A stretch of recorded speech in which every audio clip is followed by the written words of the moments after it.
Yes, yahoo! Ayun mga gawiks, ang masayang araw sa lahat dyan. Ito naman ngayon mga gawiks, mayroon namang isang GME for the box tayong i-repair, no? So may nagawa na tayong isa nito mga gawiks. Nung nakaraang araw may nagawa tayong isa, kaya ito yung isa na naman ulit, pangalawa na ito. At siyempre testing natin ito mga gawiks kung tama nga na wala itong power, ang sabi ng may-ari. So katulad din nung una natin ginawa mga gawiks, ito ay wala ding power at alam na natin kung ano ang magiging sira nito. Nahulaan na natin yung kapasitor nga niya mga gawiks. Tingnan natin kung yun ay lumubo yung dulong taas, no.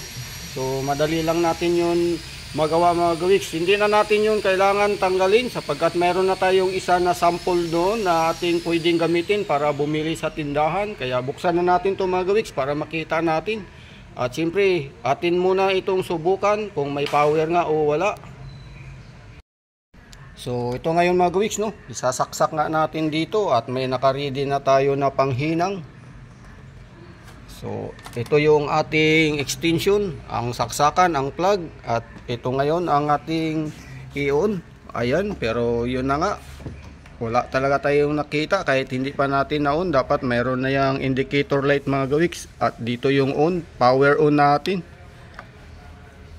Ayan, wala talaga mga gawiks. Kaya kailangan na natin bunutin at buksan ito.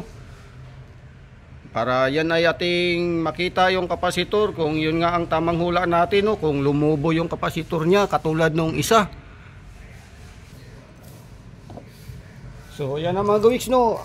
Ito ay atin ang buksan ngayon. Bunutin muna natin sa kanyang plug, sa kanyang saksakan para tayo ay hindi makuryente.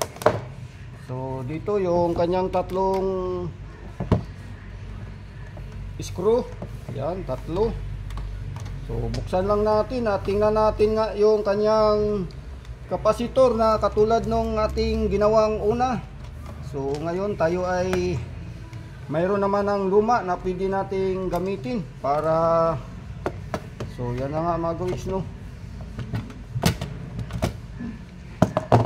So ito mabilisan lang ito mga gawiks na pag-repair sa ating GME for the box.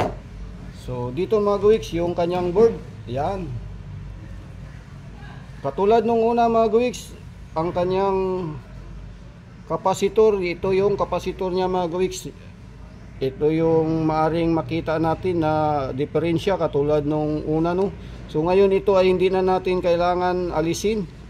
Ang gagawin natin ay alisin yung board para doon tayo maghinang sa likod. Dahil sa ito may luma na tayo niyan mga gawiks. Yun na yung gamitin natin, dalhin natin sa tindahan para sa pagbili. So may luma tayo dito. Ayan. So ito yung luma nung unang ginawa natin, no. Tinanggal natin nung una nating ginawa. Ayan. So ngayon ito, hindi na natin kailangan munang baklasin to. Ito yung dali natin sa tindahan para tayo ay bibili, no. Yan. Tapos pag nakabili tayo mga gawiks, tanggalin natin yung board at doon na lang natin hinangin sa likod para madali ang gawa katulad nung una.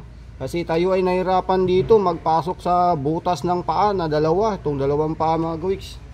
So yan, so yun na yung hula natin mga gawiks, no, sa GME for the box. Itong kapasitor niya, ito yung madalas na nasisira, kaya bibili tayo nito ngayon mga gawiks.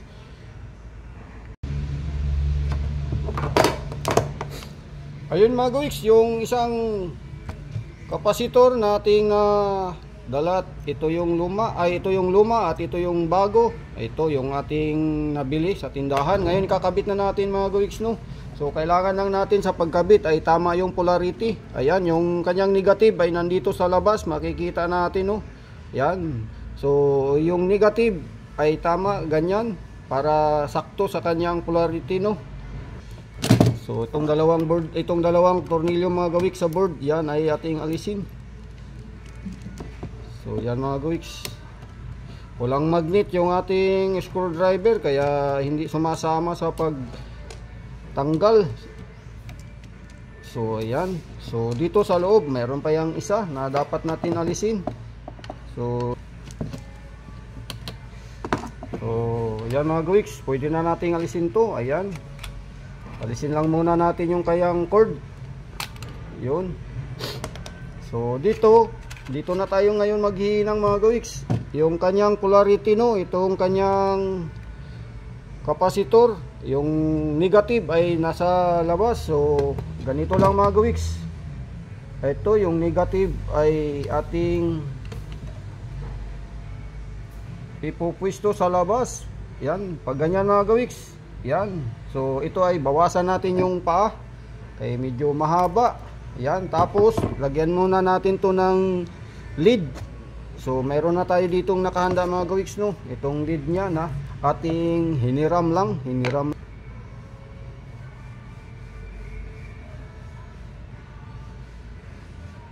sa dulo, sa dulo. So kabilang dulo naman mga gawiks.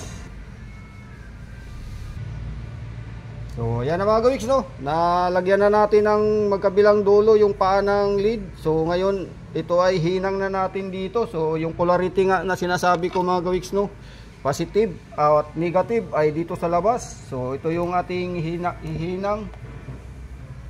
So yan. So dito, ayan, negative yung polarity. So ito yung mga gawiks. So yung kanyang lid ay matagal mag-init.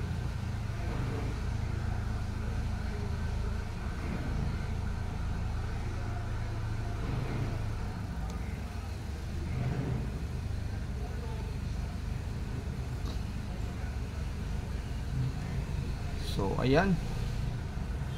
So dumikit na mga gawiks. Dumikit na yung dalawang paa.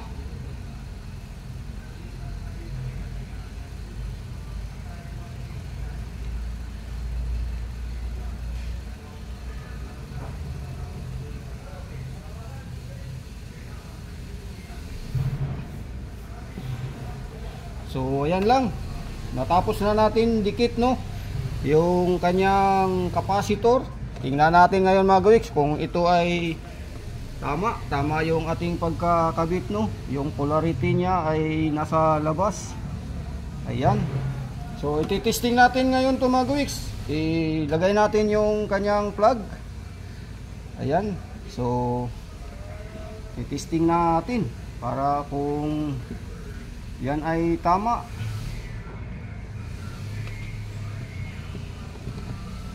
So yan, lalagay natin yung kanyang plug mga gawiks.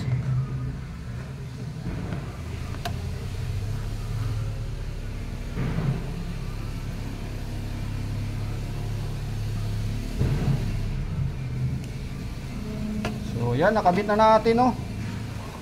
Yan. So ngayon ipa-plug na natin to. Pa-plug natin mga gawiks, no. So ito na. Ito na yung anong power nito. Tingnan natin. So ayan mga gawiks. Ayan, check natin mga gawiks. Ang kanyang power, ayun na. So may power na at yun nga, tama nga tayo mga gawiks. Yun na yung ating, ayan na yung hula natin, no. So may power na siya. Ito yung power off. Ayan na. So i-off natin mga gawiks. Ayan, naka-off na. At yun na yung ating plug doon, naka-on, nakasaksak. At yun lang ang ginawa natin, no. Yung kapasitor ang ating ginawa dyan. Hindi na natin tinanggal yung sira dahil matagal pa natin yung trabahuin. Yung isang luma na ating ginamit para bumili sa tindahan, at ngayon nga ay doon sa likod natin kinabit, hininang, at ayan na, okay na. On natin mga gawiks. Kung mag-on, ayan na, nag-on na mga gawiks, at okay na, okay sa all right. Ayan, yes, yahoo. So ibalik na natin ngayon yan mga gawiks sa kanyang pwesto sa loob, no. So ito yung luma, tabi lang natin to para sa susunod na mayroon tayong bibilhin na ganyan din na ipapagawa sa atin. So i-off na natin to mga gawiks at yan ay ating ibalik sa dati. Ayan.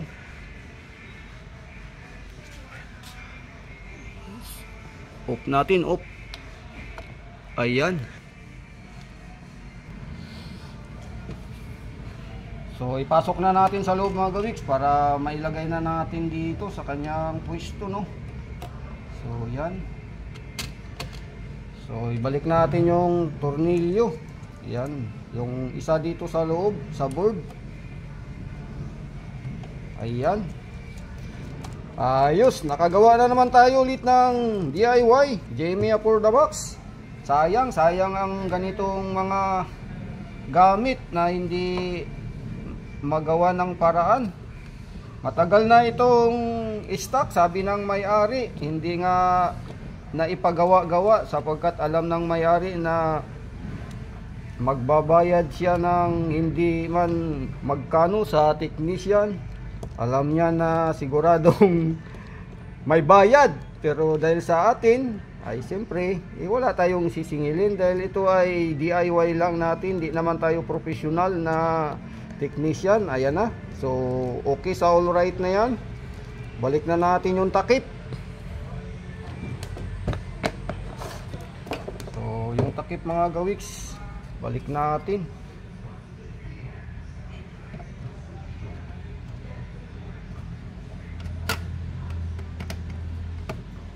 So ayan, tatlong screw dito sa likod. Ayan.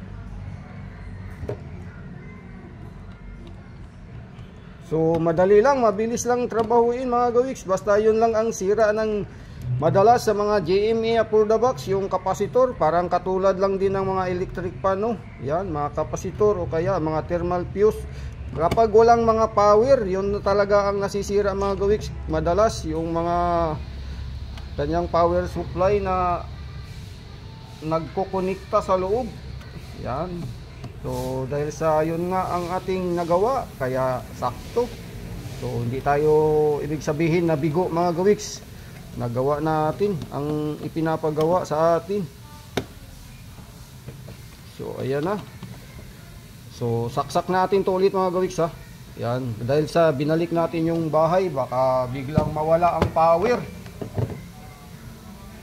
So saksak natin ulit.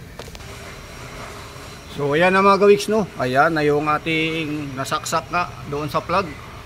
Tapos natin maibalik yung kanyang takip. Ayan na. I-on na natin mga gawiks. So ayan na yung kanyang power. So okay sa all right na mga gawiks. Ganyan lang ang paggawa ng simpleng DIY repair sa Jamia for the box, no. Ayan, good na. Bye bye, yahoo.